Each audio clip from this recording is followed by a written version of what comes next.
नमस्कार दोस्तों दीन दयाल उपाध्याय अंत्योदय परिवार सुरक्षा योजना। जी हाँ दोस्तों, इसका नाम है दयालु योजना। और कौन अप्लाई कर सकता है, किस प्रकार अप्लाई करना है, कैसे आप अप्लाई कर सकते हैं, इसकी कंप्लीट वीडियो ऊपर आई बटन पर है ना दोस्तों, और नीचे डिस्क्रिप्शन में भी फ्रंट पर मिल जाएगी। हमने कंप्लीट वीडियो डाली हुई है आज के आपके सवालों के जवाब, और साथ में एलिजिबिलिटी यानी कि एलिजिबिलिटी क्या है, क्या क्या दस्तावेज लगेंगे और कौन अप्लाई कर सकता है और किसको लाभ मिलेगा, ये सब कंप्लीट जानकारी आज की वीडियो में देने वाले हैं। तो दोस्तों वीडियो को अगर आप अंत तक देख लेते हैं ना दोस्तों, तो आपको दयालु योजना की और वीडियो देखने की ज़रूरत नहीं पड़ेगी। हम आपको कंप्लीटली यहाँ पे सब कुछ समझा देंगे। देखिए, हम यहाँ पर होम पेज पर हैं। जो दयालु योजना है, दीन दयाल उपाध्याय अंत्योदय परिवार सुरक्षा योजना इसको बोलते हैं। इसकी फुल फॉर्म यही है। ऊपर 3 डॉट है, इस पर आप क्लिक करते हैं तो जैसे ही आप इस पर क्लिक करते हैं दोस्तों, यहाँ पर देखिए अबाउट स्कीम, सबसे ऊपर होम है, होम के नीचे जस्ट लिखा हुआ है अबाउट स्कीम। तो अबाउट स्कीम पे जैसे ही आप क्लिक करते हैं, यहाँ पर देखिए दोस्तों, आपको यहाँ पे हरियाणा परिवार सुरक्षा न्यास, ये इसका ट्रस्ट है दोस्तों, हरियाणा परिवार सुरक्षा न्यास। इसमें एलिजिबिलिटी देखिए, यहाँ पर लिखी हुई है एलिजिबिलिटी, साफ साफ है दोस्तों कि the benefit of assistant under the scheme shall be made available to the beneficiary if the family income of the beneficiary is less than the 1.80 lakh per annum as verified in family information data repository। यानी कि FIDR में आपके जो FIDR database है उसमें आपकी verified income 1,80,000 रुपये से कम होनी चाहिए। फैमिली ID है जो आपकी, उसमें दोस्तों आपके द्वारा इनकम भरी जाती है, वो नहीं। अभी तो आपकी जो वेरीफाइड इनकम है, जैसे कि ऊपर आपको देखा होगा कई फैमिली ID में लिखा हुआ होता है, हम आपको दिखा रहे हैं साइड में, जैसे कि 25,000 से 50,000, 50,000 से 75,000, 75 से लाख, लाख से 1,40,000, 1,40,000 से 1,80,000, 1,80,000 से 2.5 लाख, 2.5 लाख से 5 लाख। इस प्रकार दोस्तों, इस प्रकार आपकी इनकम होती है। वो इनकम यहाँ पर बोल रहा है कि आपकी 1,80,000 रुपये से कम होनी चाहिए फैमिली ID में। नंबर 2 कंडीशन है the beneficiaries is having family ID, परिवार पहचान पत्र नंबर।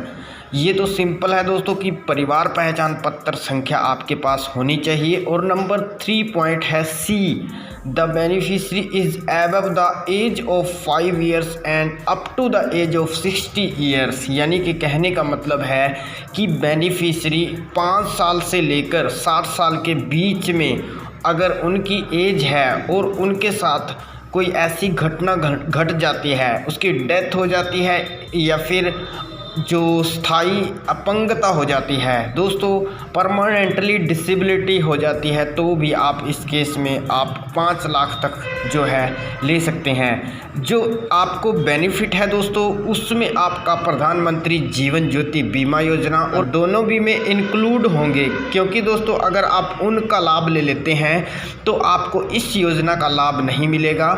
और जो भी उसके अंडर आते हैं, तो अब दोस्तों आपको यहाँ पे बेनिफिट, यहाँ पे मैं आपको दिखाना चाहूँगा। देखिए यहाँ पे लिखा हुआ है 5 साल से लेकर जो 12 साल तक की एज में अगर दोस्तों आपके साथ ऐसी घटना घटती है, डेथ हो जाती है या फिर अपंगता हो जाती है, तो 1,00,000 रुपया मिलेगा।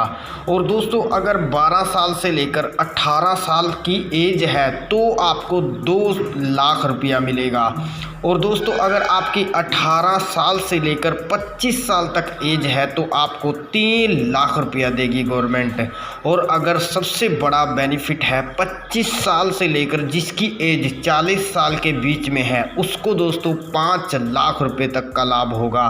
अब दोस्तों हम बात कर लेते हैं मेन दोस्तों, ये है क्लेम प्रोसीड्यूर्स, यानी कि आप क्लेम किस प्रकार लेंगे, क्या क्या आपको ज़रूरत पड़नी है और कौन इसका लाभ ले सकता है। दोस्तों हम आपको सिंपल भाषा में समझाएंगे। देखिए, the claim shall be filled by the beneficiary claim through the online portal of scheme with in 3 months of accident death, natural death and permanently disability. तो इन तीनों केस में आपको 3 महीने के अंदर अंदर इस योजना का अप्लाई करना होगा। समझ लीजिए, समझदार सब्सक्राइबर हैं। सबसे पहली कंडीशन है इनकी कि अगर आपकी एक्सीडेंटली डेथ होती है या फिर नेचुरल डेथ होती है या फिर परमानेंटली डिसेबिलिटी होती है तो आप ऑनलाइन पोर्टल पर आवेदन करेंगे 3 महीने के अंदर अंदर, ये ज़रूरी है। और सेकंड है इनका, इन case of death the assistance amount shall be paid of the head of the family, their bank account registered in PPP database or linked into the Aadhaar number of head of the family. दोस्तों यदि किसी की death होती है, चाहे वह accidentally हो या नेचुरल हो, खुदा न करे किसी के साथ ऐसा हो, अगर हो जाती है तो दोस्तों आप का जो हेड ऑफ द फैमिली है, यानी कि आपका जो परिवार फैमिली आईडी में मुखिया है, उनके खाते में पैसा जाएगा, उनके बैंक अकाउंट में पैसा जाएगा। और जो परिवार पहचान पत्र में आपने बैंक अकाउंट नंबर दिया हुआ है उसमें, या फिर जो आपका आधार लिंकिंग बैंक अकाउंट है उसमें। तो यहाँ पर सेकंड ये लिखा गया है। नंबर 3 पॉइंट है, in case of permanently disability the assistance amount shall be paid of the beneficiary his bank account registered in PPP database and link to Aadhaar number of head of the family. कहने का मतलब third position जो इनकी है, अगर permanently disability होती है तो उस केस में जो बेनिफिशियरी है, कहने का मतलब जिसकी खुद की डिसेबिलिटी हुई है, उसके खाते में पैसा जाएगा जो परिवार पहचान पत्र में दिया होगा, या फिर जो आधार लिंक आपका अकाउंट होगा उसमें आपका अमाउंट जाएगा दोस्तों।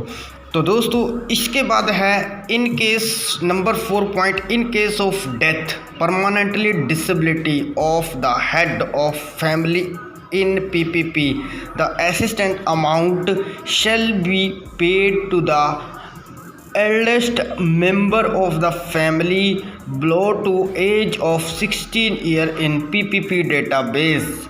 इसका मतलब ये है, अगर हेड की ही साथ ऐसा हो जाता है दोस्तों, आपकी फैमिली आईडी में हेड के साथ ही ऐसा हो गया, या फिर डेथ हो गई, या फिर परमानेंटली डिसेबिलिटी होगी, इस केस में अमाउंट जो है, जो आपका सबसे बड़ा मेंबर होगा, जो आपके परिवार में बड़ा मेंबर होगा और 60 साल से एज उनकी कम होगी, उसके अमाउंट जो है उसके खाते में जाएगा दोस्तों। तो यहाँ पर 4 नंबर पॉइंट, बस यही पॉइंट थे दोस्तों।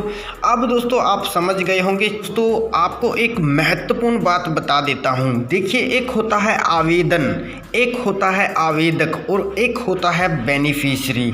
तो इन तीनों में फ़र्क क्या है दोस्तों? जैसा कि मैं आपको बताना चाहता हूँ, जो आवेदन होता है वह एक आवेदन होता है, जैसे कि कोई भी योजना का फॉर्म निकलता है, आवेदन हम उसको कहते हैं। इसका भी एक आवेदन है, ये भी एक दयालु योजना आवेदन है। और आवेदक वो होता है जो कि इसको अप्लाई करता है। अब पैसा उसके खाते में आए या न आए वो मैटर नहीं रखता है, बट वो आवेदक होता है।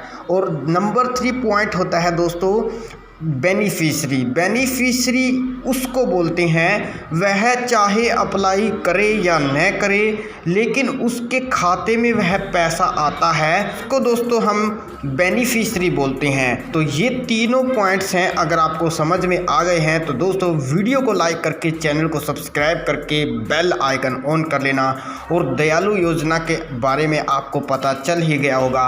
और दोस्तों सबसे बढ़िया अपने अपडेट अभी 2-4 दिन पहले डाली थी। अंत में आपको एक वीडियो नज़र आएगी, राइट साइड कोने में एक ही वीडियो नज़र आएगी, आप उस पर क्लिक करके देख लेना दोस्तों, क्योंकि वह वीडियो जो आपको नज़र आ रही है, अंत में नज़र आ रही है ना दोस्तों, यहाँ पे देखिए राइट साइड में, इसको देख लीजिए, इसको क्लिक करके देखिए। इसमें हमने कंप्लीट दयालु योजना की अप्लाई वाली वीडियो बनाई हुई है। तो दोस्तों वीडियो को लाइक, चैनल को सब्सक्राइब जरूर कीजिएगा। आज की वीडियो में इतना ही।